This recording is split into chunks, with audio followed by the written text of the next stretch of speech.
G'day mate, 40 here. So, you'd never guess what, but I've been living in a world of light and love. I've just been communing with God. I've just been attaching myself to the divine. I've just lost myself in the transcendent the past few weeks. And it's been really cool just hanging out there with God, prayer, meditation, observing Passover, delving into the depths, the breadths, the heights, the transcendence of Passover. Then I was walking along this afternoon and I thought, I should listen to this little voice in my head that says, return to this fallen world 40, move from the world of Ruchnius, the world of the Spirit, the world of God, the world of holiness, and go back to the world of Gashmias, to the physical fallen world. Move from the world of transcendent meaning and purpose and communion with God to the world of shtus, to the world of foolishness. And as I was thinking these lofty thoughts, this attractive young Asian woman drove right in front of me. She was coming out of a parking lot, and then she drove over a curb. And I was like looking at her and thinking, you're cute, you're young, you're cute, but you're a terrible driver. And I was laughing at her. And as I was laughing at her, I walked in front of another car that was coming up out of the parking lot. Now, luckily, this other car was presumably driven by her mother. So it was driven by an elderly Asian woman. So out of the various demographic groups, I would wager that elderly Asian women are probably the least likely to drive recklessly. If I were an apartment holder, I would only want to rent to Asians, in particular Asian women. Right? I think Asian women would be the best bet if you have to pick one demographic who's going to treat you with respect, treat your building with respect, pay the rent on time. Look, I won't lie. I've got yellow fever. It's burning out of control. A lot of people are sick right now. People I know have been sick for weeks and weeks and weeks, and then they come down with COVID. Oh, they're still filled with mucus. And I'm burning up too. I've got just bad yellow fever because I admire the careful way that Asians drive. I'm just wondering, what if this was another demographic who's driving their car out of the parking lot? For example, I am often embarrassed by how my own adopted group, Jews, how we drive, particularly in Israel. Drivers in Israel are horrible. They're among the world's worst because they are so aggressive. Jews are assertive, which has many wonderful qualities, but when you have this incredibly high concentration of Jews in a Jewish state, the level of assertiveness in driving is just off the charts. And there's this famous Israeli saying, don't be a friar, don't be a sucker. So people are just trying to take advantage of every possible thing when they're driving. There's not a lot of Anglo-Saxon notions of courtesy and withholding one's own opportunity for advantage to give someone else a way in. And so driving in Israel is awful. And then driving in Orthodox Jewish neighborhoods is often reckless. People will have the chutzpah to stop in a lane of traffic to run in to pick up the challah, bread for Shabbat. They'll stop there, and 100 cars will line up behind them so that they can run in and pick up the challah.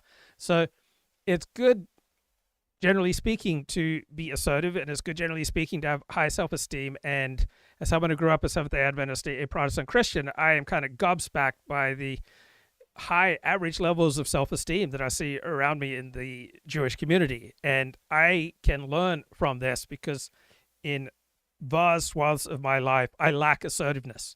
All right, I may turn on live stream and I may demonstrate assertiveness for a few minutes or a few hours, but then most of the rest of my life, I'm passive.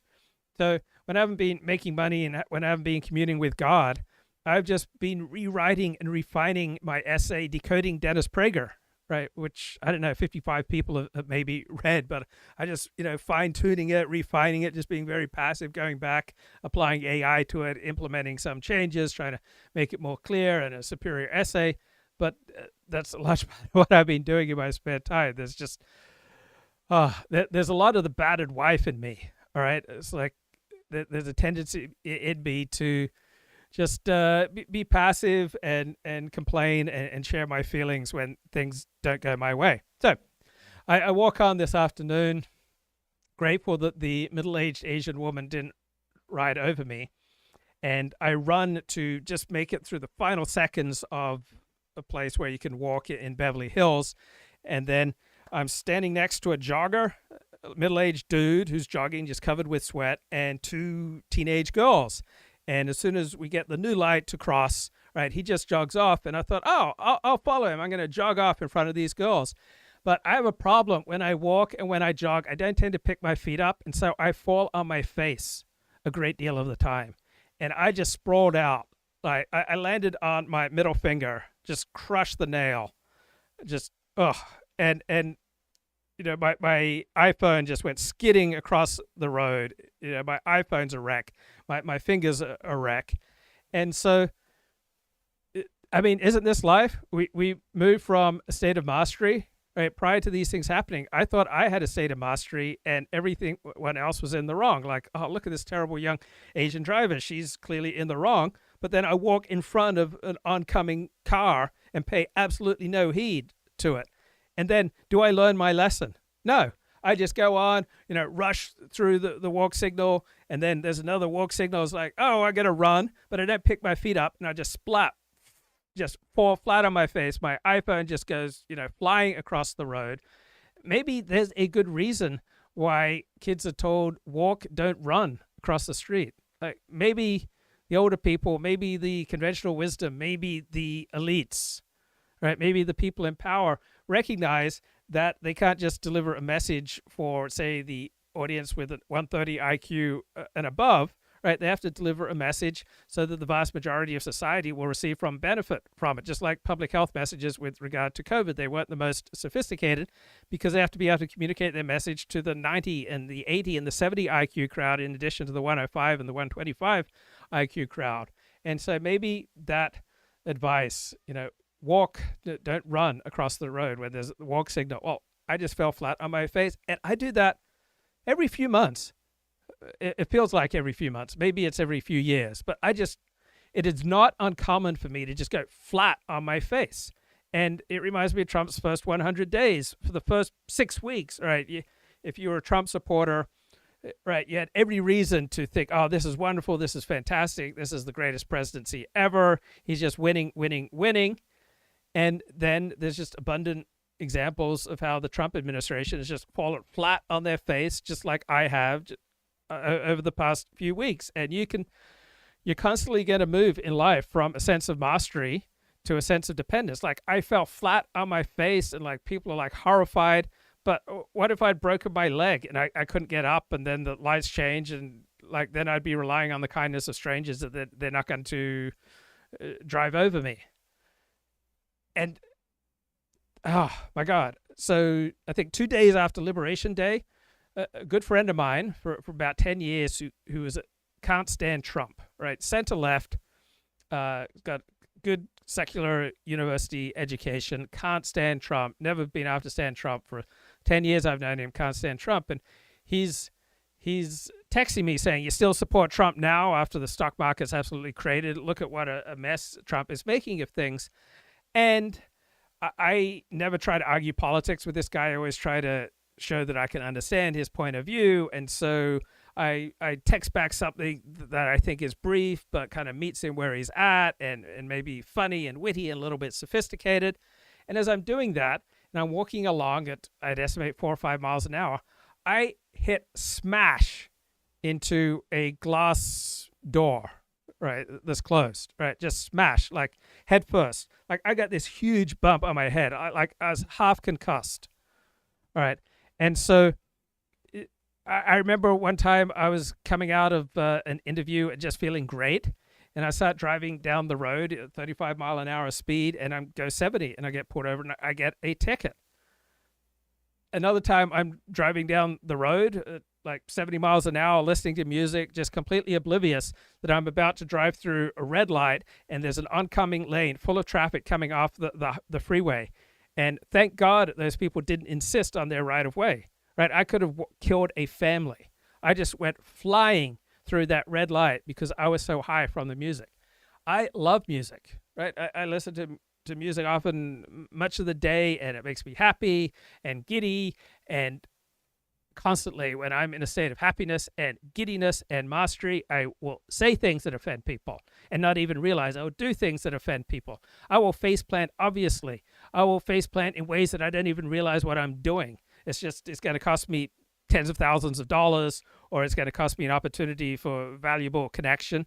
And so it's not inconceivable that the Trump administration has gotten a little too full of itself and has perhaps gone to war with reality. And I don't use this show to promote Donald Trump or to just continually harp on Donald Trump's weaknesses. I try to look for the middle road, look where Donald Trump might be right, look for where his critics might be right. There is abundant reason to think that the Nathan Coffness critique of Donald Trump and the right is correct, that the right simply lacks enough human capital right now to deserve to be in power. Right? That is not an inconsequential, ridiculous, silly, without evidence and without logic argument. I don't buy it. It's not my argument. But there are abundant reasons to have respect for that point of view.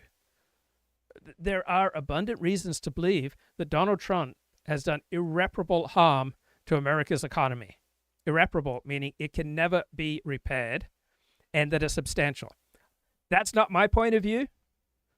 And I don't believe that's true, but there is abundant evidence on behalf of that point of view. Now, I don't have a strong opinion on free trade versus tariffs, but I do want to be open to the possibility that Trump might be right to some degree with tariffs.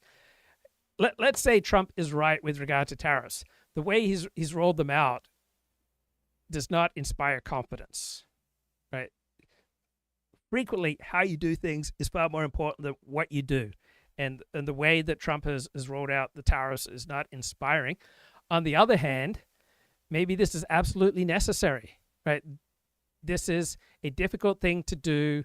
It's going to be a shock to the system. It's going to be a shock to our economy. We're going to have to remake the economy. And it's not inconceivable to me that the United States will emerge from this Trump second term better off in economic terms and in other terms. Same time, I want to have an open mind to the critics. Now, where I do have a strongly negative reaction is from either extreme. All right, if you want to tell me just 100% everything that Donald Trump is doing is awesome, that's COULTER's perspective. I think that's ridiculous. All right, if you want to tell me Trump is just doing great, he's just doing fantastic, we're just so much winning, we're just going from winning to winning, and everything he's doing is of a net benefit to America, and that you have no doubt about it, right? I don't have any sympathy for that perspective. I have no sympathy for the mainstream elite perspective either, that Trump is obviously a buffoon and that his second term is a disaster, right? I am favorably disposed to at least 50% of what Trump's doing. My greatest concern before Trump took office with this second term would be a lack of competence. I was never a fan of Pete Hegseth for SecDef, and for all the reasons that we're seeing news media revelations about, in particular over the past week. He's reckless. He lacks experience running anything. He just seems to be making just an absolute mess of things at the Pentagon. But I don't think this is one of the top 50 most important stories right now. It's dominating the news. It's in the top 3 news stories over the past week. To me, though, it's not even a top 50 story, right? I'm wide open that Pete Hegseth should be replaced as SecDef. And one suggestion I saw on Twitter, I love Elon Musk for Secretary of Defense. And if not Elon Musk, then I think Ron DeSantis would be an excellent Secretary of Defense. So from February 2021 until probably mid 2023, it seemed pretty clear to me that Ron DeSantis would be a far more effective president and far more effective chief executive than Donald Trump. Right? Ron DeSantis seems to be better at running things, but not necessarily a particularly great politician. All right, you're probably wondering, what does CNN have to say? To want to flee a dying party. Even CNN has a dire warning for America's top Democrats. Check this out. Last year at this time, 80% believed that the Democratic leaders in Congress would do the right thing when it comes to the economy. And keep in mind, this is Democrats. Look at where we are now. That number has been slashed in half to just 39%. Holy Toledo, that is the lowest number by far in Gallup polling. The lowest previous was just 60%, which is 21 points higher than this. Democrats hate what their congressional leaders in Washington are doing right now. And here now with reaction, our Project 21 chairman, Horace Cooper, and chairman of Oh my God, I wonder what Horace Cooper has to say. All right, this annoyed me. All right, this here, I moved from the ironic and the sarcastic and the self-effacing and the performative. The following sentiments are the real reason why I'm live streaming this evening. While this is all happening, things are happening in Europe that are, as though they're 4 years behind us and 4 years ahead of us, in the sense that you have these populist parties that are making, very, very strong showings that are basically saying that the European liberal consensus of the last 50 years must be shattered if these countries are to be saved from themselves. How seriously do you take this, and how much of it do you think is justifiable? Right. You're wondering, what does Brett Stevens, New York Times House conservative, what does he think about the second Trump administration? That the populism is actually, in a different way from the United States, justifiable in the sense that the political system in these countries really did not take account of how the public was feeling about how the elites were insisting on mass migration and various other things. The revolt against the elites is entirely justifiable. All right, this is why I'm live streaming tonight. All right, these things that the pundits say, the revolt against the elites is entirely justifiable. There are some ways it's justifiable. There are some ways it's a mix. Right? There are some ways it's self-defeating. Right? The elites are like you or me, except that they're elite. They're not consistently wrong. They're not consistently right. They're not consistently righteous. They're not consistently dastardly. They're a mixture, just like you and me. They have vulnerabilities. They have to operate in changing situations. They have blind spots, just like you and me. Anyone coming along and telling me that the elites are just obviously wrong, or the elites are just obviously right, anyone coming along and telling me that Trump is just obviously buffoon, obviously a loser, obviously a wrecker, or obviously great, fantastic, and unparalleled, either extreme, I just don't have any sympathy for either perspective. All right, I will admit that right now, on the basis of evidence, well, it's not clear, right? It's just so obvious that Trump is a wrecker. Why is the stock market within, 7 percentage points of its all-time highs, 8 percentage points? Right, the stock market hasn't completely fallen apart, which is exactly what you would expect, given that the elite consensus is pretty much 100% that Trump doesn't know what he's doing. And Nathan Kaufness had a great challenge for me. He says, what's your answer, given that elite experts on the economy are pretty close to 100% agreed that Trump is wrong? And my response to him is, number one, I don't have a great response. Number two, sometimes the elite consensus is wrong. And Nathan said something to the effect of, well, if you reject the elite consensus, that means you reject knowledge. And that I reject. Sometimes the elite consensus is right. Sometimes the elite consensus is wrong. It depends case by case. It depends on the situation. So there's a New York Times article I just saw this evening about how people are dying of the flu. And apparently, according to some government agency, we've got 36,000 people. They caught the flu, guys, and they never came home. Oh, scary. The virus leads to an estimated 36,000 deaths in the United States. They caught the flu and never came home. This article is by Danny Blum and read by an automated voice. Love the automated voice. Lauren Caggiano had felt sick for days by the time she tested positive for the flu in an emergency room on a February afternoon. Hours later, she was in the intensive care unit. By 4 a.m, she was on a ventilator. Miss Caggiano, a paralegal who lived in Oceanside, Calif., doted on her 2 dogs and had recently become a grandmother, died 2 days later. She was 49. You don't really think, if you're in decent health. So, incidentally, her son, he appears to weigh about 400 pounds. So how many people do you know who have died of the flu? So nowhere does this New York Times article mention that this statistic that the Center for Disease Control gives us, about 36,000 deaths each season, right? This is just a guess, right? This is not based on death certificates. COVID deaths, those are based on death certificates, right? Death certificates are serious certificates, right? Death certificates are about as close to reality as you're going to get from official documents. So this guy here, right, he's shocked that his grandmother died of the flu. Right, this guy weighs about 400 pounds. Right, when you weigh 400 pounds, all right, life can take you like that. But nowhere in this article does it note that this is just a guess. This is not based on death certificates. Right, how many famous people do you know who have died of the flu? Right, this is in large measure an invented statistic by the CDC to promote people getting the flu vaccine. And this kind of invention, this kind of deception, this kind of manipulation, well, it boomeranged when it came to COVID. So with regard to the flu vaccine, right, the CDC was getting fairly close to lying to us. And the news media very rarely point out that these 36,000 death figures are invented. They're guesswork. They're not based on death certificates.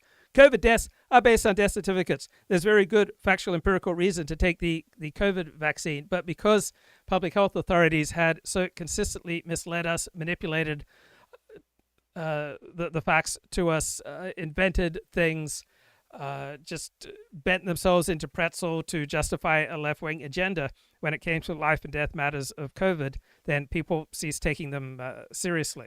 So this ticks me off. Nowhere in this New York Times article does it mention that these are not based on death certificates, that these are just guesswork by the CDC, originally developed to promote people taking a flu vaccine, which is not nearly the lifesaver that the COVID vaccine is.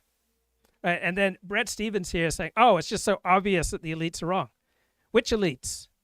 Right? The elites are no more monolithic than Rush Limbaugh supporters or Donald Trump supporters. Which elites, in which situations, with regard to which issues? Right? It's not monolithic. The elites are wrong. Right? This is the nonsense from pundits and gurus that disgust me. To say with this absolute level of assurance, well, obviously the elites are just idiots and wrong, without being specific, without giving examples, without backing it up. This is what I can't stand about pundits and gurus, and why I'm trying to contribute a different way of understanding the world. Unfortunately, the people who are doing the revolting are often revolting. And so... Oh my God, what a clever turn of phrase. The people who are doing the revolting against the elites, guys, they're often revolting. Well, sometimes revolting people do really good things. Sometimes smooth, sophisticated people do really terrible things, right? Sometimes to get necessary things done, you have to have revolting people to do them. And this idea that, oh, populists, they're just revolting, or elites, they're just wrong, which is what Bret Stephens and the Commentary Magazine crew here are peddling. It's just so shallow analysis. It's just so facile. It's just obviously the work of people who just yak and talk for a living, but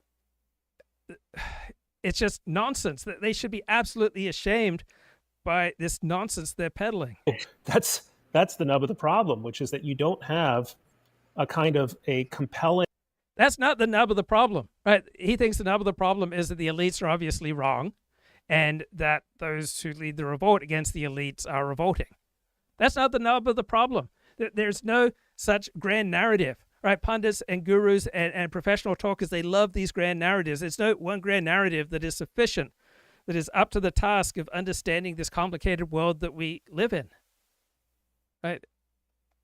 I've learned to in large part through listening to the podcast Decoding the Gurus, to have more and more suspicion of these grand narratives. Either the grand narrative that the elites are doing a great job, grand narrative that the elites are just obviously wrong, the grand narrative that the populace are obviously right, the grand narrative that the populace are revolting and obviously despicable and fascist.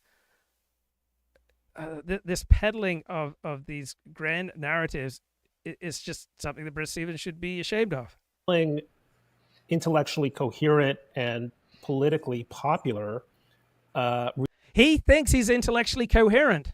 After saying this nonsense, this guy is absolutely convinced. He's got an elite education, right? He's lived all over the world, right? He's a globalist. He's a National Review type conservative, and he thinks that his point of view, right, is intellectually coherent. Right? That's what triggers me to do a live stream. That this New York Times columnist has such absolute assurance with regard to the pure nonsense that he's giving. Reaction to the way in which elite politics were conducted in Europe in the past 30 plus years, with I would say Angela Merkel as the... Oh, so how has elite politics been conducted in Europe in the past 30 years? Right, there aren't many definitive, specific, empirical examples that you can point to. Oh, this is how elite politics is being conducted in Europe, in Norway, and in Spain, and in France, and in England, and in Ireland, and in Germany, and Poland, and Holland. This is how elite politics is being conducted in Europe. These grand narratives that he's given are just nonsense. Right? Notice he doesn't give any examples to back up his grand narratives. I'd be ashamed if I was turning out this. The emblem of that style of kind of brainless consensual politics that is the proximate. Okay, so he sort of gives an example. He says, Angela Merkel, what do you say, brainless centrist politics? I mean, how would you summarize 10, 12 years that she ran Germany and you just dismiss it all as brainless? Well, some of it was self-defeating. Some of it, she was doing the best she could in difficult circumstance. Some of it was incredibly sabotaging for Germany and Europe. But you can't just make grand proclamations about 10, 12 years of Angela Merkel in power and just dismiss it this way if you have any sort of respect for the truth. That calls for the rise of the AfD in Germany, a very, very disturbing set of people that those of us who care about liberty should be nowhere close to. This is just nonsense. The AfD are just disturbing people. All right, what makes someone disturbing entirely depends upon the nature of your hero system. There is no understanding of freedom empirically, transcendently, without regard to a particular hero system. All right, let's say I didn't just crush my middle finger, right? Didn't just rip the nail, just bruise and bloody my middle finger and my middle finger nail this evening. Let's say I broke my arm, broke my leg. How much freedom would I be in if I could not afford medical care? Right? How much freedom would I be in if paying for necessary life-saving medical treatment was just absolutely frightening? And yes, in the United States, you go to an emergency room that they have to take care of you. But then let's say you're saddled with $50,000, $250,000, $1 million worth of medical debt. I mean, how would you be thinking about freedom in that kind of situation? My middle finger right now hurts like the dickens. Right? I just don't have any mental space, emotional space to be thinking about freedom right now. If you've got a killer toothache, if your middle finger hurts like the dickens, if you've ripped the nail off one of your fingers, if you've badly sprained your ankle, if you've broken your leg, if you've got a traumatic brain injury because you fell flat on your face as you were running across the street, or you smashed into a glass door while you were texting what you thought were elite but sophisticated and yet congenial and appropriate remarks to a Trump-hating friend, but I just went smack into that glass door about 4 or 5 miles an hour. It came close to concussing myself, right? And if I suffered like TBI or something, then freedom would mean nothing. If my child badly needs medical care that I can't afford. Freedom means nothing unless we know where you're coming from. As an Orthodox Jew, living in a society that sacralizes, effectively, same-sex marriage, I mean, how much freedom is there? You are living in a moral sewer. You are living in a level of moral degradation that is far worse than anything seen by the Roman Empire. The rabbis of the Talmud were not fans of the Romans, but they did give the Romans credit for three things, one of which is they don't perform marriages between men and men. Right? You had no marriages between men and men or between women and women until recently. And so whatever you regard as freedom, it entirely depends upon your particular hero system, right? What constitutes freedom for one person is tyranny for someone else. But the way that these National Review conservatives, the way that these commentary magazine conservatives speak is as though that there's just some objective meaning of freedom that we should all just understand. And this is supposedly the height of intellectual coherence.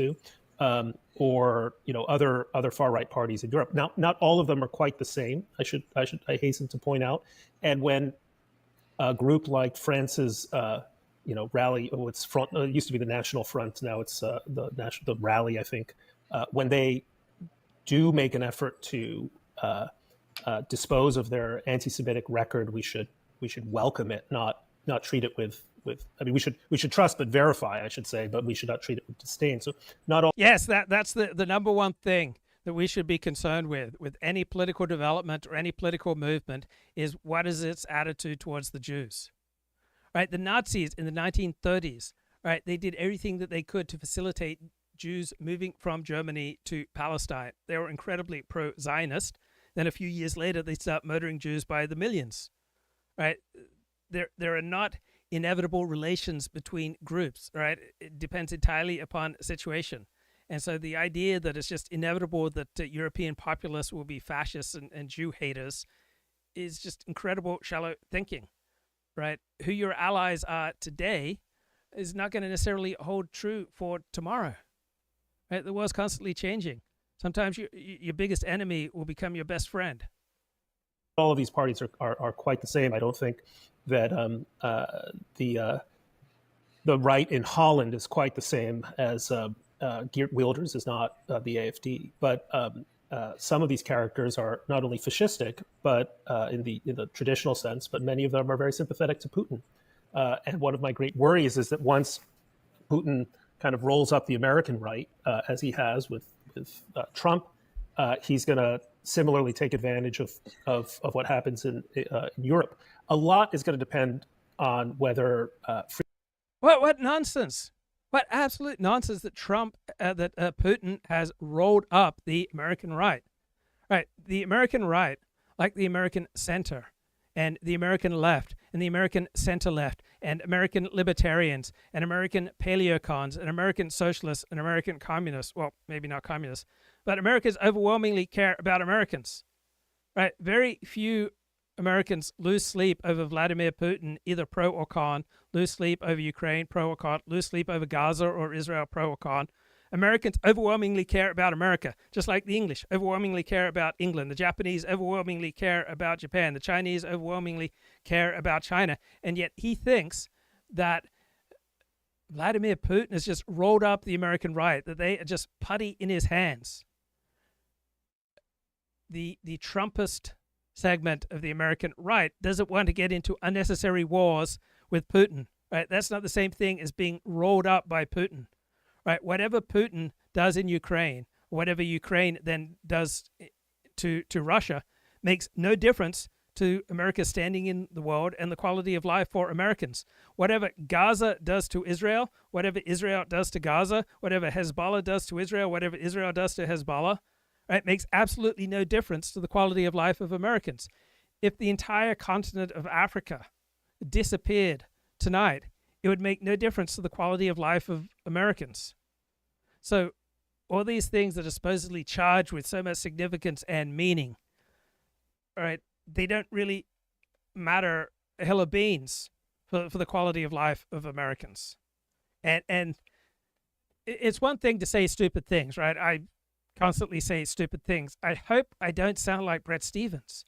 I hope I don't stand here delivering these grand narratives, making just sweeping proclamations about how some leader on the other side of the world has just rolled up the American left or the American center or American libertarians or the American right.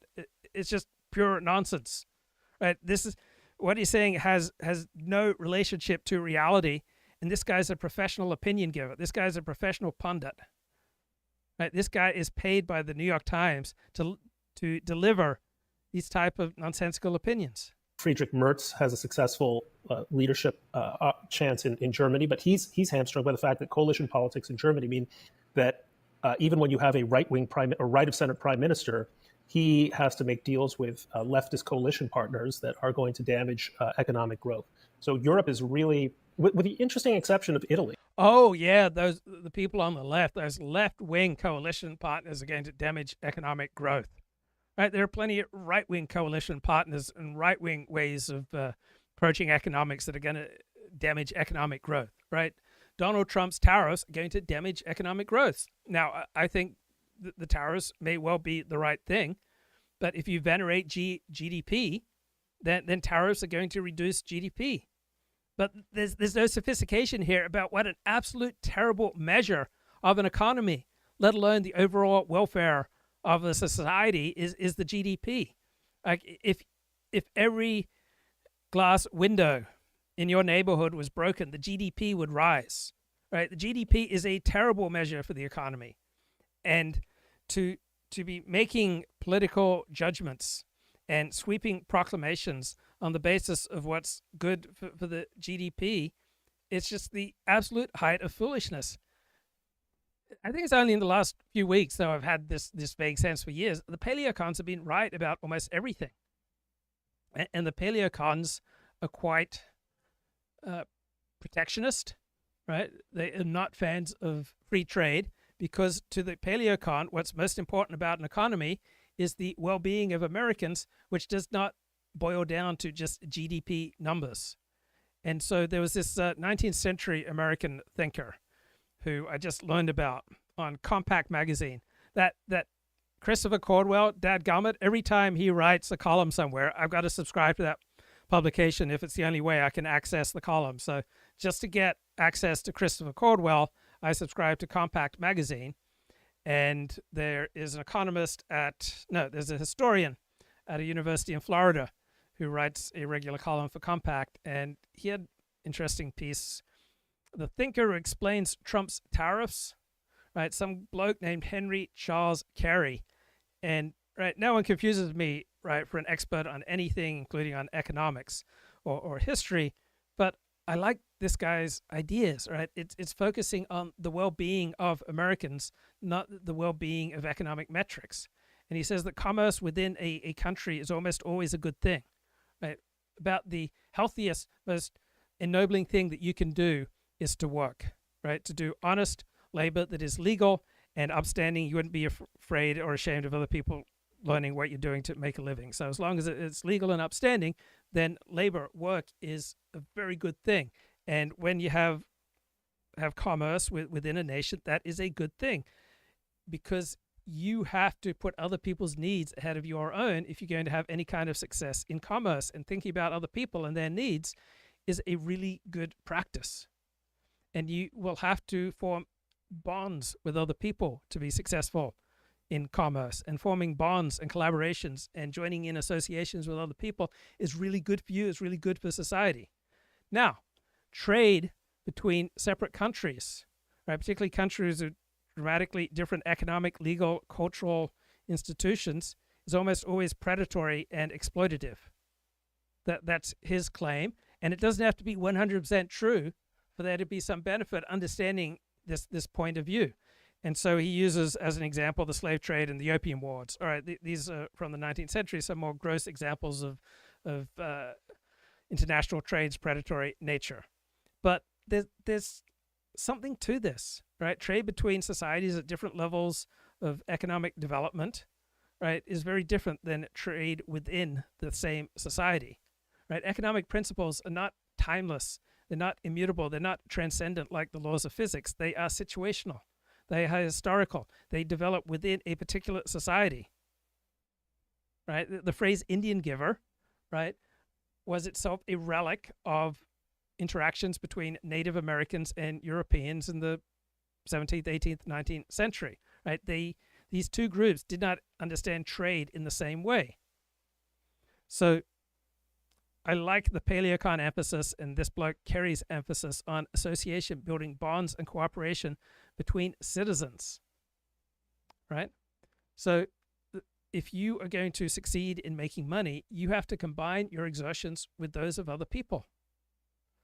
And these exertions are not exclusively commercial or material or economic, right? They're going to be cultural, political, intellectual, religious, moral, spiritual, right? You will have a collective striving from scarcity, from savagery, from ignorance, and towards plenty, towards decency, and towards enlightenment, right? So these bonds of economic trade within a society are not separate from the other bonds that create a society, right?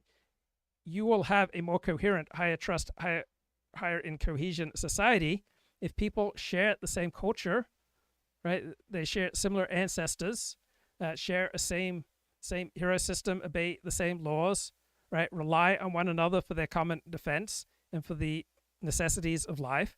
And these kind of bonds are mutually reinforcing, right? Interdependence is the glue of real community, right? You depend upon me to do X, I depend upon you to do Y. But a heavy reliance on international trade corrodes the internal social harmony on which a cohesive, happy, productive society depends, right? The more your society engages in international trade, the more specialized your country becomes. Economic specialization, completely divorced from the broader associations that bind a community, a people, a nation state together, is not necessarily safe nor fruitful. It becomes a Hobbesian war of all against all, right? It becomes predatory. So national specialization with international free trade, it diminishes internal diversification that drives economic progress. It splinters society rather than bringing society together, right? We are improved by close collaboration with our fellow citizens, by interacting with our neighbors and our near neighbors, right?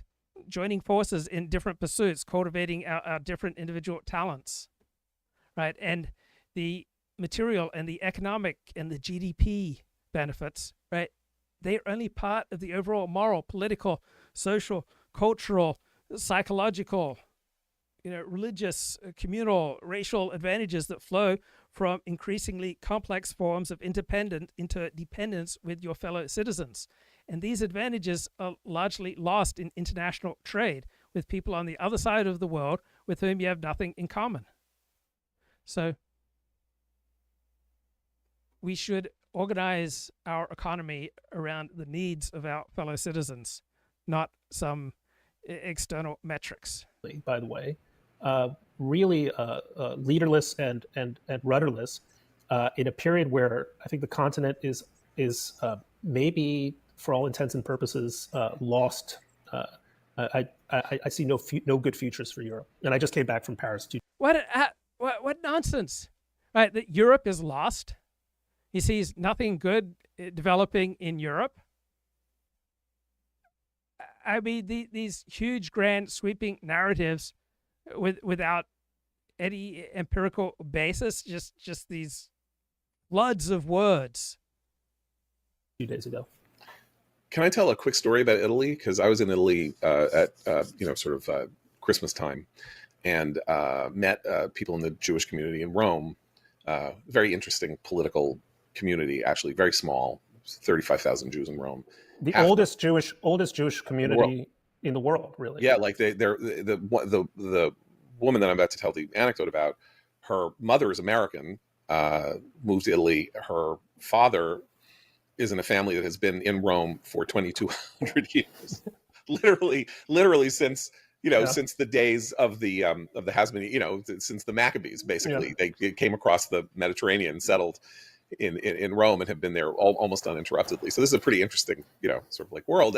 And they are, as Jews are everywhere, they are relatively liberal. They need a liberal society. It's liberals who were friendly to Jews and obviously fascists who were not, and people on the far right who were not, and so they have a muscle memory about this, and they were terrified of the coming of Giorgia Meloni, the current prime minister of Italy. She's a populist nationalist. Everything in the press said she was this, hard right-wing figure and all that, and they were terrified of her coming. And then she gets into office, and to their absolute astonishment, is incredibly friendly toward Israel, which they did not expect, and they did not know, and they did not appreciate that there would be a connection between her rhetoric about the problem of unrestrained immigration into Italy and the threat to Israel from the Muslim world, and that she would see this connection, and therefore, as I think is also true of the rally, that there's been an evolution in consciousness about Jews to some extent among some of these people. Not that they should be trusted, but that this was. No one can be trusted. We can't trust ourselves. We're constantly changing. The situations that we find ourselves in are constantly changing. Other people are constantly changing. And as soon as we form any kind of connection with someone, we are creating the inevitable seeds of feeling betrayed when we find out that other people's priorities are not exactly what we considered. So this idea that the populists are revolting, or they're just bad or anti-Semitic, or the elites are just revolting or bad or anti-Semitic, right? It depends entirely on a particular time and place, depending on a particular situation. There's not an inherent quality to French populism or to German populism. Populism will demonstrate itself differently depending on the situation, depending upon the nature of the elite rule that it is rebelling against. Okay, Mark Halperin is a pretty fair bloke, and he had some thought-provoking things to say about Trump's tariffs that you don't hear a lot of in the mainstream news media. So here we go. Just shy of 18 months where you can guarantee a Republican House and a Republican Senate, and you better figure out what those 3, 4, 5 things max that you're going to codify in law and get done during this session of Congress. Yeah. So, Bill, there's a reality, which is it's very challenging for any president to pursue a policy that won't come to fruition on their watch. It's hard, right? Because they're not going to get the credit for it in real time. And I think whatever you think of tariffs in general, or how the Trump administration's implemented this, you should give the president and his team credit for saying this is a long-term project, but it must be done. And it taps into what is bipartisan consensus, which is hard to see because of the current nature of our politics is so tribal. Where's their bipartisan consensus? It's against big global, international, multilateral trade deals, right? You don't hear anybody anymore talking about TPP or GATT or all these other things. So there's bipartisan consensus that international trade deals, particularly that advantage or seen as advantaging China, are not a good idea. Number two, it's believed that it's in our national security interest to have certain industries be strong in the United States. So there's a consensus there. 3, there's consensus that tariffs used correctly are a good thing. Not everybody believes that, but there's pretty strong bipartisan consensus from Elizabeth Warren to Donald Trump that tariffs are a good thing. And finally, there's a belief that America is in long-term economic decline, that it is an intolerable status quo, and that something needs to be done to change that. And tariffs and bringing certain industries back here is seen as, again, bipartisan consensus, both in the country and in Congress and in Washington, as part of the solution to stemming that long-term decline. And I think if you're willing to put aside the tribalism for a minute and say, has this been executed perfectly? No. Is it got some real short-term downsides? Yes. Is it consistent with the consensus about tariffs, America's role in the world, national security? It very much is. And that's why, you're right to be skeptical that these big pieces are going to happen. But that's the goal. And the alternative is to just let it all continue to go offshore and have America manufacture nothing and be incredibly susceptible to supply chain disruptions or a global war with China, where China turns everything off all of a sudden. Mark, the only thing I'll say is I don't think it's that we're in economic decline. It's that manufacturing is in decline. No, America itself, in terms of people's belief that their kids and grandkids are going to have the same economic opportunity that they do. That's I think more of an AI fear. But it's also a question of good jobs and good wages, and what can Americans do for a living that allows people to feel confident that their kids and grandkids are going to have a strong standard of living and meaningful work. Right, but that's not because we manufacture. It's partly because Nikes are in Vietnam, but a lot of it is because of the freak out about AI, appropriately so. Yeah, I agree. Okay, Halperin was on the Michael Smirkana show. Look, there's some big things, right? The reconciliation bill that'll affect Americans' taxes and energy and the border. There's these attempts to make peace deals with Iran and Ukraine and Russia, Middle East. There's the major project of cutting the government through Doge. Then there are these other things which have undergirding them important principles, and they're extremely compelling stories. But I don't think they're big casino. I don't think in the long run they'll matter as much to the real lives of real people. The deportation of this gentleman who came to this country legally and lived in Maryland. The question of whether Harvard will keep its federal funding. The tariffs are also a big casino. I should add. And yet the press and the Democrats get caught up in these other issues in a way that I really think works to Donald Trump's benefit. And it's not fair because Donald Trump is playing by different rules than others. And I can understand why the press and the Democrats are concerned about issues that strike them as important to highlight. But I can't help but feel that this is part of the advantage Trump has gained by taking on so many fights. And that brings to him, as I write this morning, a number of benefits that are asymmetrical to him that the Democrats can't match. So it's a real puzzle. If you oppose Donald Trump, how do you deal with these fights, which are in the long run probably not as significant to the American people, on which in some cases Democrats are on the wrong side of public opinion, while at the same time not feeling like they're giving Trump a free pass? It's a very, very complicated issue for those who oppose Donald Trump to try to address. So I have a theory on this, and I think we're in agreement that he wins the not big casino last week in Manhattan, as a matter of fact.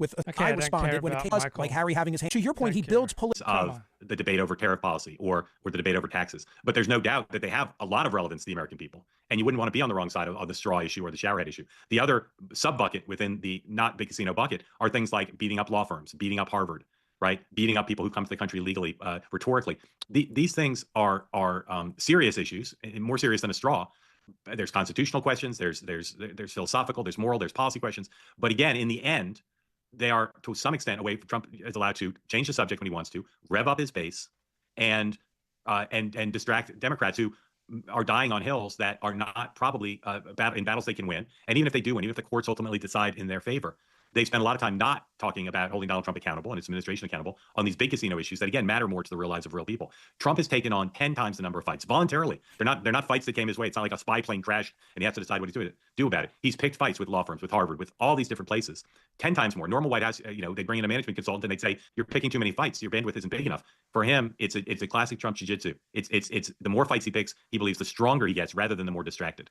So you say the not big casino list include the macro result, how well he says for the Democrats is these are important fights to a lot of people in the Democratic Party and a lot of people in the media. They think it is a hill to die on whether the Associated Press continues to be allowed to cover the White House the way they have for decades. They think it's a hill to die on about whether Harvard can continue to have the anti-Semitism policies it wants to have. A hill to die on to defend the due process rights of someone who came to this country illegally and may or may not have been a gang member. And the White House view is these are sucker situations that the Democrats are wasting their breath fighting on the wrong side of public opinion, and that even if Trump somehow loses some of these fights, he's gained by having them so distracted and divided over how to address these many issues that he's many fights that he's picking. By illustration, I would say Chris Van, which we saw Christie. Their due process, and regardless of facts, there's no dispute that he came to the country legally. And for a lot of people, after several years of the Biden, I don't care about due process for illegal aliens. Right? Due process is for our citizens. It's not for illegal aliens. Policy, if the president wants to start sending people who came to the country illegally home, regardless of due process and regardless of facts of how they've conducted themselves in the United States, for tens of millions of people, that's fine. For tens of millions more, it's not. And AOC and other Democrats, Chris Van Hollen, as you said, are speaking out passionately, saying that this cannot stand, that this is a government run amok. But the White House is just Democrats, in many cases, not all, are very comfortable having this fight. The White House is politically very comfortable having this fight. And from their point of view, the worst thing that can happen is that they can lose in the courts, and then they'll add to their list of boogeymen, along with Harvard and the Associated Press and big law, will be judges. You can get more of Mark. Shopify margaritas, which are the video I said, Mark Borrego Garcia. I ever heard him say was it's better to be strong and wrong than right and weak. And not just because he's the president with the bully pulpit, but the style in which he and his team are going after those issues puts him in a position of strength. Now, I believe that politics shouldn't matter as much as substance. And in each of those cases, everyone should hope that the government policy is making the world a better place, right? That's the idea of politics and government, not for fun or power. I'm not sure I agree with you as black and white as you stated it, that he's wrong on all three of those issues. And I think there's tens of millions of people who think he's right on all those issues and tens of millions who think he's wrong.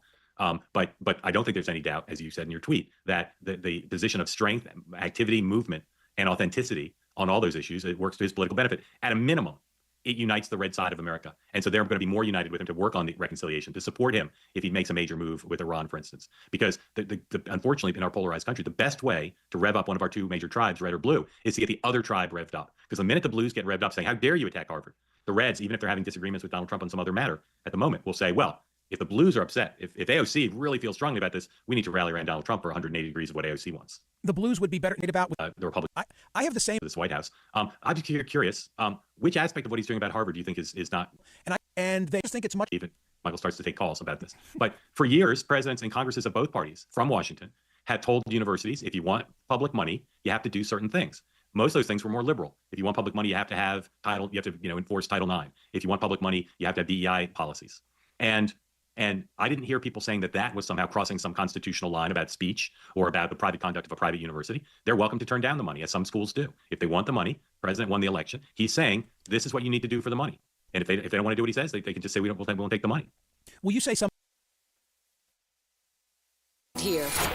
Every promptings he has identified me now. So obviously orchestrated on Tuesday throughout the day. First Scott Bessent, the Treasury Secretary, then the Press Secretary, Caroline Leavitt, then the President himself, putting markets at ease, and we saw the reaction with the Dow, by going 180 degrees. I think it's great that Trump is willing to change his mind, go in a different direction, dial back, right? It shows that he's listening to different voices, that he's listening to reality, right? That Trump is not willing to wage war on the markets. He's willing to learn from the direction of the markets. I think that's a good thing. He's almost on two big issues. One is, does the president want to fire? Does he intend to fire the chairman of the Fed? The markets don't like that for a variety of reasons. And then Bessent, at this closed meeting, which was made basically public by putting out the transcript, said, we're not going to have this long-running conflict with China. That's not a good idea. We'll figure this out. And those two changes were something that anyone could have seen would have been important if the goal is to calm the markets, to make everybody feel confident that there's a plan that won't lead to a trade war or instability at the Fed. So for those who say the president can't change his tone, can't change his rhetoric, you saw on vivid display on Tuesday that, in fact, he can. Now, of course, he could change it back again. But for now, the trajectory is pretty positive for those who want stability. And it takes the edge off of the uncertainty, of which much remains, in two super important areas for the markets. I don't think real people much care, but for the markets, it's a very big deal. Politico today said it's another case of the yips. Quote, taken together, it marks Trump's biggest economic climb down since, well, the last one, and is another indication of... I would say that climbing down when you realize that you're heading in a bad direction, that's a good thing. We should be grateful for a president who's willing to climb down. We should all be willing to climb down when we realize we're going in a bad direction. When we realize that we're digging ourselves into a deep hole, right? We should stop digging. Just how badly most of this stuff is landing. The original plan, remember, was for reciprocal tariffs. He's not a guy who offers... economy, where the president, in conversation with business leaders, has gotten the message that people need more stability. They're going to see it through as he tries to negotiate these bilateral trade deals with other countries, and as he tries to figure out the right way to address the imbalances with China. But in the short term, ideally, they want fundamental change in the context of stability, so people are on board with the plan. And it didn't take much, at least for the day, to put himself in a different position. And one of you can call it Donald Trump's biggest strength or his biggest weakness, but he's a day trader. He'll say what he needs to say in the moment, and consistency matters little to him, and certainly to his supporters, and certainly the markets. On CNBC this morning, Andrew Ross Sorkin referred to the people who reacted to this as lemmings, and it is kind of humorous. There's nothing inherently superior about consistency. Given that the world's constantly changing, right, inconsistency is often the right way to go. And I get in little jousts on two-way with my community when I make fun of the markets, when they say, well, the markets are, rock solid and they reflect, rational choices, et cetera. I mean, the president didn't say he was changing his policy yesterday. He just changed his tone on these two issues, but that's enough for the markets. They're fragile. They need fainting couches because they react. There's not some inherent reason why tone is less important than substance, right? Sometimes tone is more important than substance. Sometimes how you do things is more important than what you do. So they're easily manipulated in a sense, so easily. But that was the president's goal was yesterday. And again, if the markets yesterday and the overnight markets are any indication, he achieved his goal. It furthers a depiction of chaos, does it not? Chaos president too. Sometimes chaos is a good thing, right? Rather than standing in place, right? Sometimes you're far better off trying things. Long ago, I think I was towards the front of the line and saying, stop looking for. Right. Most new employees don't work out. Most new jobs don't work out. Most dating doesn't work out. Most relationships don't work out. You try things, they don't work, you move on to something else. To me, that's the adult, wise approach. For a new Trump, this is the way he's going to be. But at the same time, he's got a very specific idea about what he wants to do. They've been fuzzy and inconsistent and chaotic on sort of which of the goals they've enunciated are the ones they eventually think they'll actually achieve. But the concept of using the threat of tariffs and the short-term use of tariffs to force better conditions. I don't know how anyone could just have 100% confidence that Donald Trump showing his willingness to crash the financial markets to get trade deals that he sees as more aligned with America's best interests. I don't know how you be 100% convinced that America is not going to get some superior trade deals for its own interests. Right? It's not necessarily true that Trump is going to win and that this is just Trump playing 4D chess. Right? I'm not saying that. I just don't see the elite perspective that there's absolutely no chance that Donald Trump won't come out of this with some superior trade deals. On other countries, including China, has been his goal for a while, and that's what he's doing. He'll achieve it, and if he does it. Right. Trump has very clear goals, but he'll go about the pursuit of these goals in a wide variety of ways. I'm not this huge goal fan because goals tend to narrow your focus. They tempt you to cheat. They tempt you to engage in sabotaging behavior so that you, quote unquote, achieve your goal, but you achieve your goal at great detriment to your own well-being.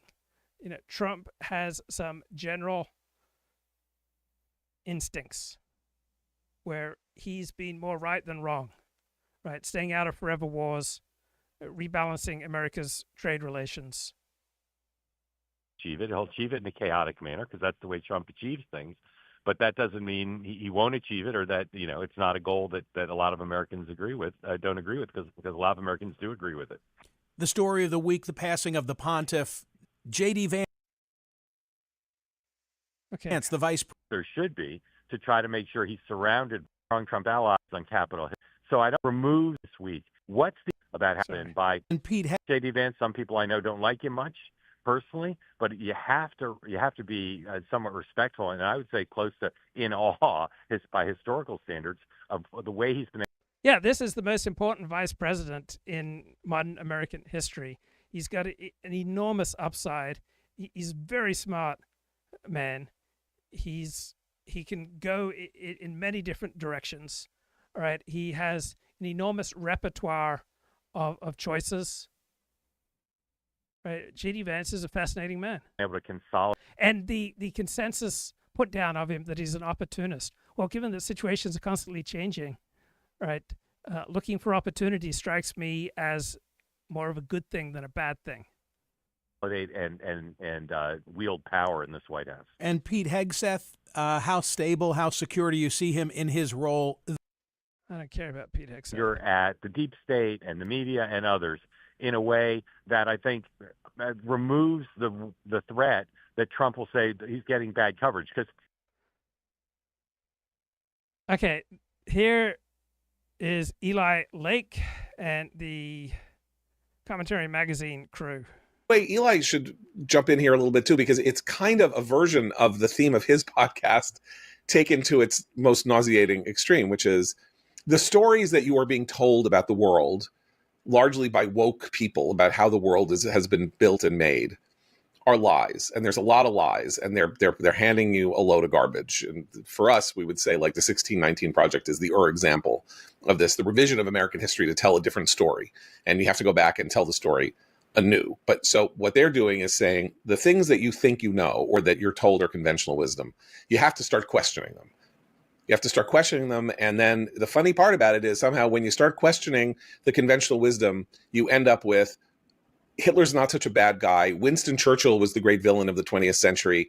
And it's just not true that 6 million Jews died in the Holocaust. Somebody is handing you a bill of goods. Why it ends up there is part and parcel of the experiment to tell the true story that's been hidden by the fake story, right? Well, in my own defense here, I would just say I'm different than this guy, Daryl Cooper. Well, of course you are. No, I'm different because of we both read books. He reads David Irving about it's not totally clear that he also reads books. No, it's not clear that he reads books. He's just asking Pat questions. Buchanan and David Irving, and he says, I've discovered a forbidden history, and I'm going to tell the forbidden history, and this is what they won't tell you. Right. My conceit is not necessarily that every show I'm trying to, correct the woke left. My conceit is I love reading history, and one of my inspirations for the podcast is Dan Carlin, who does a different kind of podcast. They're very long, but what Dan Carlin says, and I kind of consider this my ethos as well, is I'm not an historian. I have too much respect for what historians do to say I'm a journalist, but I only read the best historians. Meaning, like I'm working on a couple things right now, but like I go back and I try to read like Will Durant or. Whoa! Did you hear that? He only reads the best historians. Right? He's not like Daryl Cooper. He's not like these revisionists who read David Irving and Patrick Buchanan. Well, David Irving has published a lot of nonsense, and he almost always tilts the scales in favor of the Nazis. But David Irving has done some good work. Will Durant is like the New York Post of historians. No professional historian or professional scholar has the slightest amount of respect for Will Durant. And here Eli Lake is invoking that he reads Will Durant because Will Durant's the best of historians. That's like saying, I only have the most sophisticated and classical taste in music. I listen to the Carpenters. Right? And I listen to the Carpenters. I enjoy the Carpenters. But I'm not going to puff myself up and say I only listen to the best classical music that's been around for centuries. I listen to the Carpenters. Like Will Durant, the popularizer, that no scholar, no historian, would accord the slightest amount of respect. And this guy thinks that he only consumes quality because he reads Will Durant. I mean, what a bunch of buffoons! And I'm not some inherent, member of the alt-right who thinks that the alt-right and is always right, but these commentary magazine buffoons, they do say some smart things, but they also say a lot of ridiculous things. So too with Ann Coulter, right? I pay Ann Coulter very little attention, right? She was hysterically anti-Trump during Trump's 4 years in office, and here's a big difference between me and most right-wing pundits of which I'm aware. Nathan Kofnas had a tweet the other day about, my dream for Donald Trump was dashed when Trump did X. I've never had any dreams about Donald Trump. I've always expected that Donald Trump would accomplish some of the things that he set out to accomplish. And in his first term, Trump accomplished some of the things that he set out. He did, by 2020, he started doing a really good job on immigration. Overall, he was a better than average president, but I don't have any dreams about him. But the conventional perspective from people like Ann Coulter and Nathan Kofnas and the pundits of the right, they have these dreams about people like Donald Trump, and then they get disappointed. Well, I don't have dreams, right? I expect that someone like Trump will accomplish some things. Ann Coulter just has, I generally agree with her, she just has terrible epistemics.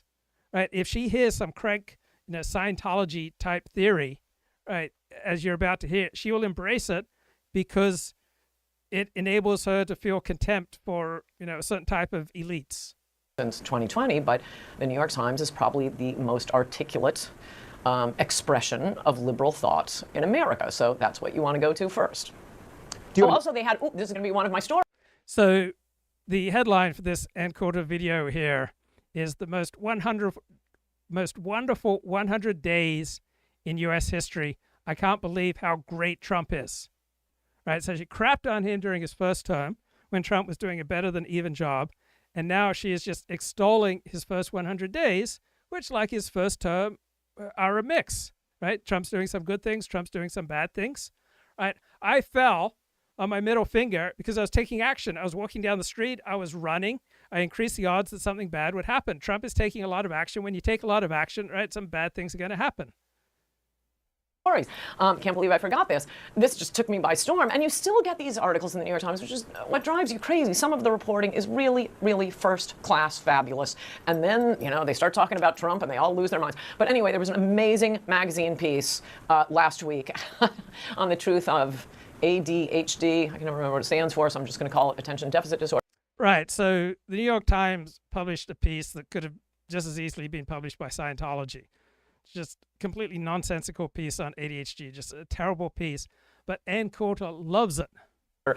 Turns out, totally fake, doesn't exist. Adderall makes it worse, not better, does not help at all. We have drugged up these kids. Oh, and you know what else? Oh, and the New York Times ridiculous piece doesn't even say that. It admits that when you take Adderall, that almost all your ADHD problems go away for a few hours. But then the New York Times article criticizes the taking of Adderall because apparently taking one pill of Adderall doesn't solve all your problems permanently. Therefore, it's highly dubious. Adderall does, it makes you shorter. So this is just a few of the takeaways. And this isn't somebody just, trying to make a political point.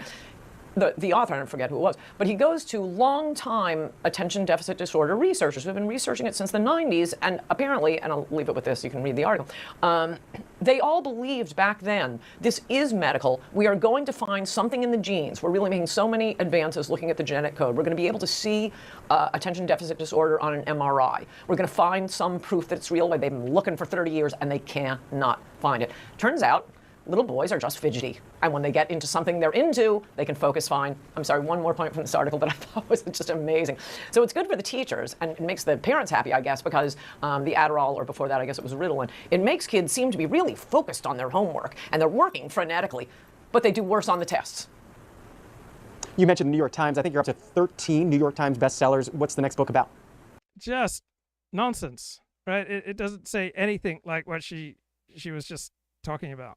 As a lesson for very intellectual Italian Jews that the world is changing, and that in a place in which the sole issue that is of concern to them, literally the sole issue that is concern to them, which is the treatment of Jews, people who live, in proximity to the ghetto from which they only emerged 200 years ago, is things are changing. And so I thought this was a very interesting experience, because Maloney is different, and Trump is about to go see Maloney, right, next week or something. No, they just saw each other, right? But he's going to Italy. Yeah, that's true, for the on this trip, and so much so, by the way, that that the person I spoke to is an American citizen, and her mother's an American citizen. She's not, but her mother's an American citizen, and so her mother had a vote in the 2024 election, and she and her siblings were beating on her mother's head to vote for Trump, because their idea was, look at the way Harris and Biden are behaving toward Israel, and we've learned our lesson with Maloney, that Maloney is a friend, and Trump at least talks friendly. And the mother agreed, who hated Trump and didn't want to vote for Trump and hadn't voted for him in 16 or 20, agreed she wouldn't vote for Harris, but she probably couldn't vote for Trump, but that she wouldn't vote for Harris, and they deemed that an interesting victory. That was my European conversion experience in Rome at the end of 2024. We shouldn't end here without talking a little about Israel. You were, as when I first met you, you were actually wasn't when I first met you, but you were the editor of the Jerusalem Post at the age of 12, and all of that. And still, sometime around the same age, you became Jeopardy champion. Yeah, well, there you go. So I was listening to our friend Dan Seener's podcast, and Ari Shavit is on. Interesting. I haven't heard from Ari Shavit for a long time. So Dr. Russell Barkley, major thinker with regard to ADHD, did a terrific 4-part video series just breaking down the sheer nonsense of this long New York Times article on ADHD. The article opens up talking about Jim Swanson and his work in the field back in the 1990s, at a time when the Church of Scientology and its minions, such as the Citizens Commission on Human Rights, were in fact engaged in an organized campaign against ADHD and the use of medication to treat it. By the way, that campaign actually started in the 1980s, not the 1990s. So let's get that corrected out of here. But boy, do I remember those days. And you know what the irony is here, is that virtually every assertion made in this article about ADHD that questions whether we're thinking about it correctly or not are the same claims that were made by Scientologists and other social critics back in the 1980s and 90s, yet again, a decade or two later. It's almost like every 10 to 20 years, there is this eruption of claims from skeptics, but they're the same claims. They've been refuted many times. So a bit of irony there that while this article attempts to portray its view of ADHD and questioning our current view of it, as being correct or not, that view is actually founded on these repetitive and outdated assertions made by fringe religious groups and other skeptics. So just a point there that Right, yeah, the New York Times article was like something out of Scientology. Because there's something almost comic now about the number of self-inflicted wounds that he... Well, the idea that comic is the word that sums up Trump's first 100 days is comic. Right? It's an incredibly consequential president. Right? He may be incredibly consequential for ill, but to argue that he's just an idiot and a buffoon and he's just self-destructing, that's not even beginning to grapple with what Trump's doing. Has inflicted on himself, like all self-inflicted wounds. So before we get started, I have a feeling that a number of our listeners will be more familiar with the name Secretariat than the term faceplant. Seriously? This guy thinks that we need to have faceplant explained to us? As though someone couldn't just hear the expression faceplant and not immediately know what it's referring to? Right? I faceplanted today. I was feeling great. I was feeling cocky. I was feeling masterful. And I fell on my face like I've done 300 times before. So we have readers, and readers are older than most people. So yes. some of our readers will remember Secretariat's great 1973 run. Something like that, yeah. But faceplant, a term of art for falling on your face, popular with my kids. So just to clarify that one point. Oh, thank you for that, Brett Stevens. Thank you. That's so useful. I really needed that. I really need that explanation of what faceplant meant. I thought I'd call to your attention. Now, the article at the beginning also says that despite Ritalin's rapid growth during that time, no one knew exactly how the medication worked, whether it really was the best way to treat children's attention problems. Goes on to talk about anecdotally doctors and parents observing that when many children began taking medications like Ritalin, their behavior improved and blah, blah, blah. But no one had measured in a careful, large-scale scientific study how common the response was, or for that matter, what the effects were on a child of taking Ritalin over the long term. This is nonsense. I was there at the time. We have articles on the impact of ADHD on children's behavior and the impact of medication on their behavior that goes well back into the 1970s, if not the 1960s. I, in fact, did my dissertation in 1975 on this very issue, looking at very carefully measured behaviors associated with ADHD. I had more than 20 objective measures of hyperactivity, impulsivity, inattention, and distractibility in my dissertation. And at that time, in So Ann Coulter has just disgust and contempt for ADHD diagnosis. If you're diagnosed with ADHD accurately, right, your average life expectancy is about 7 years less than the average person. It's a very serious matter. It makes it very difficult to maintain friends, to make any progress with your various addictions, and to build a productive life, right? It's just hell. It makes the chance of early death dramatically higher. And Coulter has absolute contempt for something that is absolutely life-saving and life-saving immediately, right? The benefits are immediate when you get on ADHD stimulant medication. 1977, I had published a review of all of the literature on stimulant medication. And I'm not on ADHD stimulant medication anymore, right? It became difficult to obtain Adderall. So about 6 months ago, I went off Adderall. I am on 3 non-stimulant forms of ADHD medication right now. So I'm grateful for the 8 months approximately that I had on Adderall, but it just became too expensive, too difficult to obtain. And so I've switched to non-stimulant ADHD medication. And maybe I'll go back to Adderall if necessary. And a separate review on what factors might predict response to medication. So this is simply historically grossly inaccurate in portraying that era in the history of ADHD. So I thought I just ought to point that out to you, that this has no bearing on the actual truth of that history. We did have studies. We had objectively measured the effects of medication on children. We had, in fact, looked at what predicted positive responding. We knew that about 3/4 of individuals started on one kind of medication would respond, while perhaps 25% didn't, but then you could move on and try a different medication like an amphetamine rather than Ritalin to see if there was a positive response to that. And if that didn't work, then the tricyclic antidepressant might be employed to help. That was kind of the status of things back there. So this is just a grossly inaccurate rendering of the history.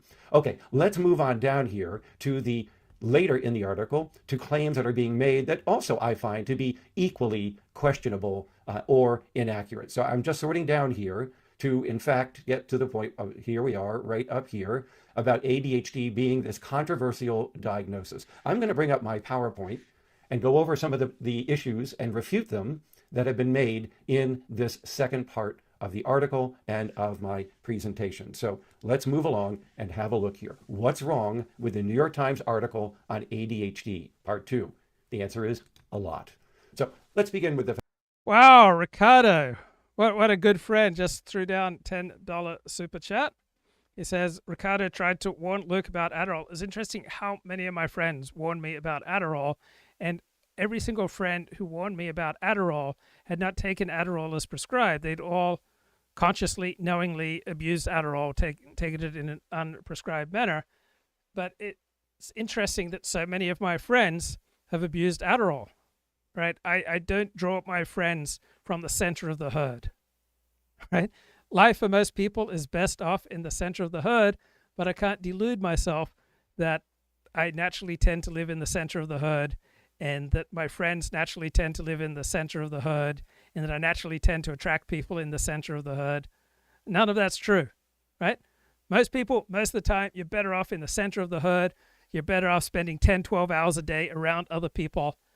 But if you're here on this stream, all right, you likely are not living in the center of the herd. And living in the center of the herd is not natural for me. What's much more natural for me is to be off to the side observing, but I'm always happier the closer I get to the center of the herd. But it's more comfortable for me to be on the edges of the herd. My natural trajectory is to be on the edge of the herd, which puts me way too close to the precipice. I've been watching all these documentaries and movies about Everest. I'm just absolutely obsessed with climbing Mount Everest right now. I'm listening to John Krakauer's book Into Thin Air. I just let it play all night, listening to it over and over again, watching every documentary I can find on Mount Everest. And there's one guy, he's near the peak of Mount Everest, and he wants to find the body of this climber who is thought to have possibly summited Mount Everest in the 1920s. So Mallory's partner. So Mallory Everest, man, it's hard to type when Mallory Everest, George Mallory. Okay. So he went missing. And so these blokes in association with National Geographic tried to find his mountaineering partner, tried to find his body. And so to find his body, this one bloke, right, he's severely deprived, like right at the top, very dangerous situation. He unropes. So there's nothing keeping him safe. And he just like walks down this precipice. Right, and if he'd just lost his footing, if he'd slipped at any time, he just would have tumbled and died. Makes for a very compelling video, but what makes for a compelling live stream and compelling video tends to be really bad for your life. And this guy was just risking his life to try to be a hero. And people who've known me well have all too painfully pointed out, 40, you're a glory hound. You're just so thirsty to be adulated. You're just so thirsty to be a hero. You're just so thirsty for glory that you're failing to take the elementary steps that normal, healthy, productive adults take, right? You're not doing the detailed things that you need to do to build a good life. Instead, you're just running around pathologically, wildly, without discipline, helter-skelter, hither, thither, reaching for glory, just like these blokes on top of Mount Everest looking for the body of George Mallory's climbing partner, Andrew Sandy Irvine. They were last seen ascending near Everest summit in 1924. They sparked internal debate ever since whether they reached it before they died. All these people who are climbing Mount Everest with spouses, with children, it's just such an incredibly reckless thing to do. But people will do things for glory. I know, and I guess I do way too many risky things for glory, because living on the edge of the herd, away from the center of the herd, that's what's comfortable for me. That's what's normal and natural. And that's a trajectory that leads in very bad directions. My natural trajectory leads in bad directions. The closer I can get to living in the center of the herd, the happier I get. It's just so good for me. And it's so unnatural. It just goes so much against all my tendencies. Right? My own natural tendencies want to destroy me, want to end me, right? My mind is a dangerous neighborhood that I don't want to travel to alone. The fact that the author wants to portray the marked rise in the prescription of stimulants between 2012 and 2022 as a bad thing. Notice that this also had occurred, this claim, 20 years earlier, if not even earlier than that, by skeptics and Scientologists. And Ricardo says the Adderall abuse is a predictable result of Adderall use. So Ricardo would want you to believe that guns don't kill people, people kill people. But when it comes to Adderall, it's not that abusers abuse Adderall. No, it's Adderall that's at fault. No, it's not Adderall that's at fault, right? If somebody abuses Adderall, it's not the first thing that they abuse. I guarantee you that someone who consciously abuses Adderall consciously has a long history of abusing themselves and abusing other people. Right? Most people who take Adderall take it as prescribed, as directed, and they're able to do that for decades, right? Many people have learned to live with ADHD or learned to live with diabetes by taking their medication as directed, right? You got type 1 diabetes and you don't take your insulin as directed, or if you've got ADHD and you don't take your medication as directed, right, you are going to be in vast trouble. The fault is not with Adderall and the fault is not with guns. The fault is that many people have a giant hole in their soul that they try to fill by making reckless and destructive decisions, but they don't want to take accountability for their own tendencies to abuse themselves and other people, right? If you abuse yourself, you're inherently going to be abusing other people. If you are broken, you got a hole in your soul, like I have had for most of my life, then you will normally, naturally tend to use everybody to meet your own addictive needs. This effort to portray a rise in the prescribing of medication as a bad thing. Now, the author doesn't say that, but that's the implication. As one person who... Ricardo mocks me. People are addicted to heroin because they're addicts. There are plenty of people who can use heroin responsibly. They're living a life that works. Okay, I don't recall ever trying to make the argument that you can use heroin responsibly. Right? No one's trying to do that, but millions of lives have been dramatically improved by taking their ADHD medication, including Adderall. Right? You have ADHD and you don't get medicated for it, right? You lose about 7 years of average life expectancy, and the years that you live are going to be crushed.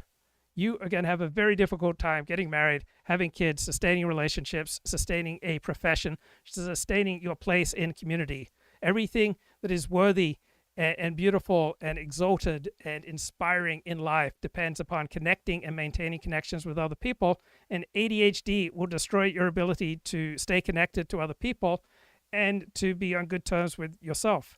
And there is a medicine for ADHD, just like there's a medicine for type 1 diabetes. You take your medicine as prescribed, and you will dramatically improve the quality of your life. When I took Adderall, 95% of the ways that I typically tend to self-destruct, I no longer had any desire to engage in them for the approximately 4 to 5 hours that I was under the influence of Adderall. Replied to my part one said, this is journalism by omission and by innuendo. So you don't have to assert the claim, you just have to put a statement out there that embedded within the statement is some kind of question about, is this right? Should we be doing this? And so on. Somehow the rise in medication is a bad thing. Well, is it?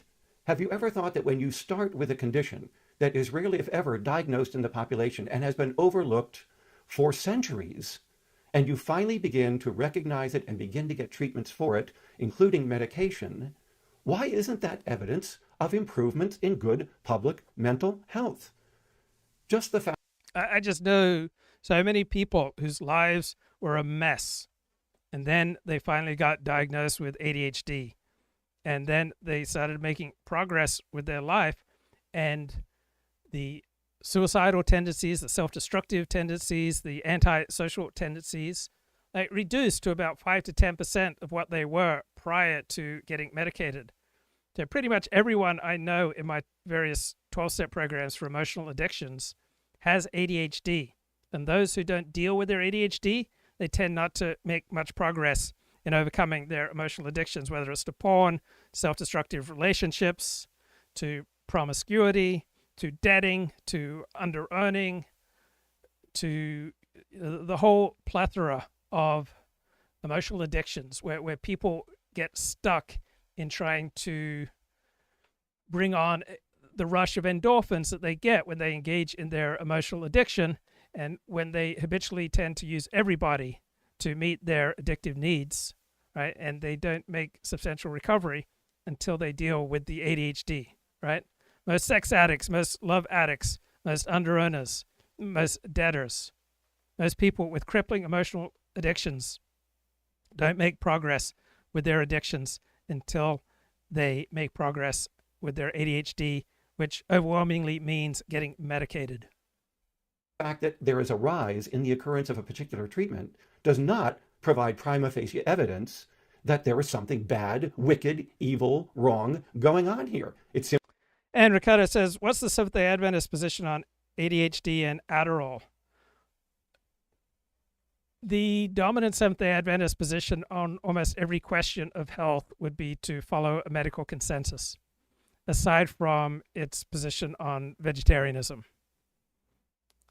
And aside from that, right, Adventists would have no problem, the overwhelming majority of Adventists would have no problem taking insulin for diabetes or ADHD medication for ADHD. Simply means that over time, we are getting closer and closer to identifying conditions that produce harm in individuals, and that we try to alleviate that harm and suffering. So the fact that we're giving more medication in 2022 than we did in 2012 is not an indication of something wrong. It could easily be, as in my opinion, that we're actually doing a better job of it now than we did 10, 15, or even 50 years ago. So just because someone tells you that there's been a marked rise in use of stimulant medication is not a bad thing. Keep in mind that back in the 50s and 60s, it was primarily little boys that were being referred to clinics and identified as hyperactive or ADHD. The ratio of referrals at the time I was in practice in Milwaukee at that time was 6 boys to every girl. What does that mean? It means we were overlooking the disorder in girls, and that families were referring their sons over their daughters for intervention, for diagnosis and intervention, for various reasons. We don't need to go into necessarily why that was occurring. But notice what also is missing here. We were not diagnosing adolescents. In fact, at the time, clinicians believed that you outgrew. So Trump often seems clumsy. He's taking so many actions. He's inevitably going to do some things in a clumsy way. His attack on Harvard seems particularly clumsy. I appreciated this analysis on Halperin's show. I don't have an answer. My hypothesis would be that the alumni and trustee and donors of Harvard want the fight and are unhappy with the Trump administration's handling of Harvard and its confrontation with Harvard, and that there's simply tremendous demand for Harvard to not back down and to take an aggressive posture. That would be my hypothesis. Yeah, I would say this, that there's always a potential advantage of countersuing because you have a little bit more control potentially over the contours of the legal fight. And Harvard has no problem paying legal bills. And so I think a lot of people pass on countersuing because they say they can't afford it. Harvard can afford it. I think my view for a while has been that the general fights over immigration, DOGE, the attempts to influence law firms, the attempt to influence universities, and some of the other separation of powers battles would all end up in the Supreme Court. And that John Roberts, who does not want to be, putting his finger on the scale, is going to do everything he can to avoid having the court be seen as partisan, but that eventually, basically, Roberts and Kavanaugh and what is her name? Thank you for reminding me.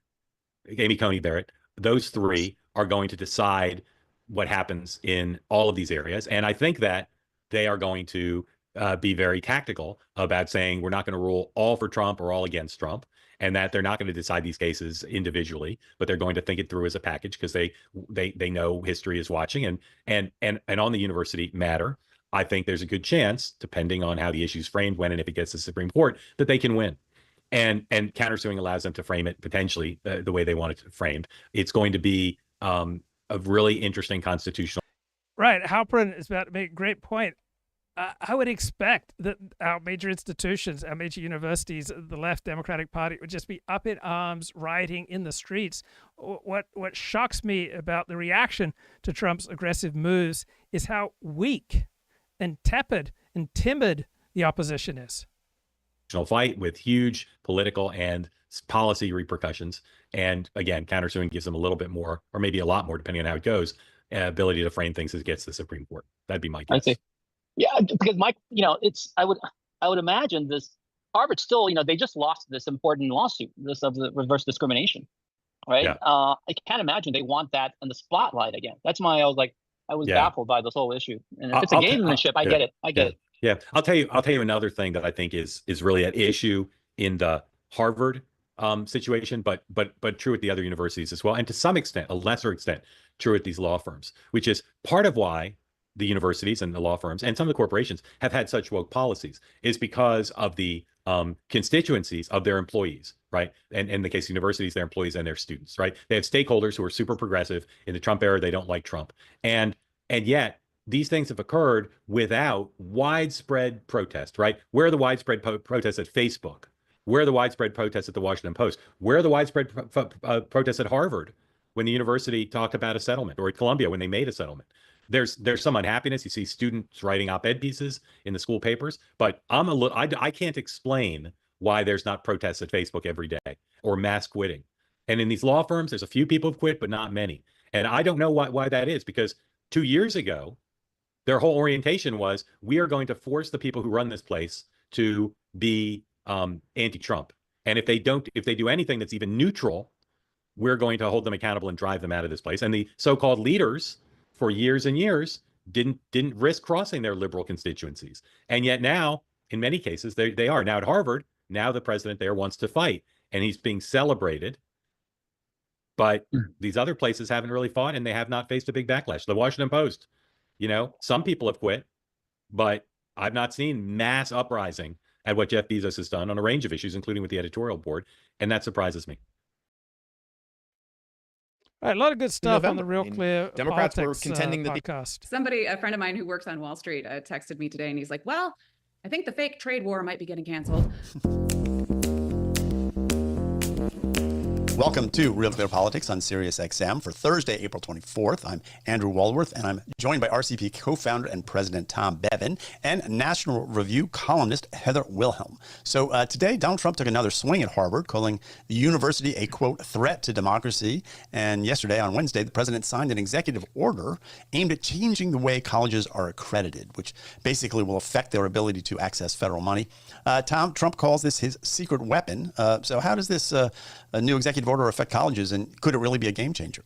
It could potentially, and it is in a sense a secret weapon. I don't think a lot of people understand the process of how colleges get accredited and universities get accredited and who controls that. And it's been controlled by, a very small group of people that have, as with the institutions themselves, moved sort of dramatically to the left over the years. And so there are a number of sort of alternate organizations that have sprung up. Professor Robbie George at Princeton has been working on one, and there are a number of other ones to try and wrest that process away from this sort of, cabal of leftists who've been managing it. And so in that sense, it is a secret weapon, and it could have real consequences. I mean, to the extent that this is how universities, they get accredited and then they qualify for federal funds, as you mentioned, Pell Grants and the like. And to the extent that there's some competition in the marketplace, it could really change the game in terms of the way that the university and academia has been run for decades. Yeah, so Heather, there are about 60 of these groups. They're nonprofits. They're spread out across the country. But they haven't been viewed as sort of a political pawn before. This is kind of new. What do you make of it? The thing that I think strikes most people when they're reading this story or hearing about it are just the numbers. We're talking about $2.2 billion. It's mind-boggling. Harvard has an endowment, I believe, around $53 billion. Full freight for Harvard, I think, is around $84,000. And so I think most Americans' first takeaway looking at this story is, why are we giving these people any money at all? And the Tom, you're exactly right. I mean, the whole accreditation process is something that most Americans do not understand. What I think is interesting here, what's going on at Harvard, is they've been in hot water about these type of issues before. There was the case of them actively discriminating against Asian American applicants. And now the Trump administration is coming after them with what seems like, on the surface, pretty straightforward requests, reassessing, having merit-based admissions. But I think the showdown is going to unfold over the next couple of months. It'll be really interesting to watch. So Harvard President Tom Alan Garber, he was on NBC last night, Wednesday, said there would be no compromise on certain issues. It was kind of an interesting way he phrased the no compromise. I felt like that was a planned out soundbite and was meant to sort of satisfy. No compromise on certain issues? I mean, that's hilarious. I mean, to the barricades, guys. It's revolution. No compromise on certain issues. That's hilarious. Satisfy all sides, but an astute observer like you must have picked up that on certain issues part, right?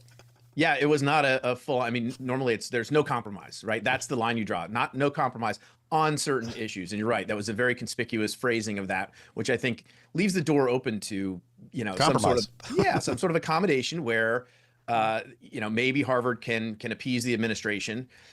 I mean, I do think, and the president of Harvard, Alan Garber's become this sort of, heroic figure in the media over the last, 10, 12 days, and is sort of leading the charge against standing.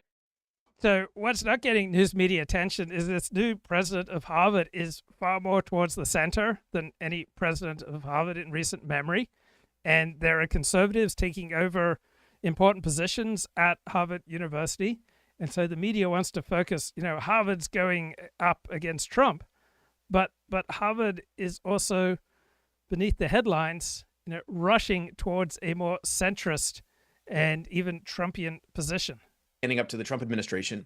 But I think a lot of these university presidents, they recognize that they do have some issues and Harvard had said, look, we've been taking steps to resolve sort of the anti-Semitism stuff on campus. We just saw there was an incident on Princeton's campus a couple of weeks ago. There was stuff going on at Yale right now. So clearly there's a problem at these campuses. And in some ways they know that they need to reform and address these issues because they're losing trust with the public. It's been a public relations sort of disaster for them. And the Trump administration demands sort of allow them some cover to make those changes. But at the same time, they don't want to do what Columbia did, which is acquiesce to all these demands, and which folks on the left would certainly see as capitulation and involving, a stifling of academic freedom and the like. So he's trying to thread the needle here, and we'll see whether he's able to do it or not. Yeah, Heather, is this the art of the deal where Trump makes sort of a maximalist demand and then compromises? Because the criticism, as Tom says, that people like Garber say, yeah, we've got some problems with anti-Semitism, but he's asking us to do a bunch of other stuff which has nothing to do with that. Is that where the deal comes together? It comes together around sort of a more focused aspect of on the anti-Semitic issues, or is there no room for compromise on this? I think this is part of the fun that we're all having following the Trump administration. I think, fun. That's an interesting way to put it. I think it's great. There was a story yesterday, I believe, on CNN saying, Trump and Harvard are getting close to compromise. And I believe this morning, Trump sent out on Truth Social. It says Harvard is an anti-Semitic far-left institutions. This place is a liberal mess, allowing a certain group of crazed lunatics to enter next to the classroom. So, who knows what's going to happen tomorrow? I think what's been really interesting about watching this administration, and I think we're going to talk about tariffs later, is they're very good at saying, never mind, and changing course completely. So you might be right. This might all be part of a grand negotiation strategy, but that's an excellent strategy for life, right? If you find yourself, you're digging a hole, you're going in a bad direction, just say, never mind, reverse course.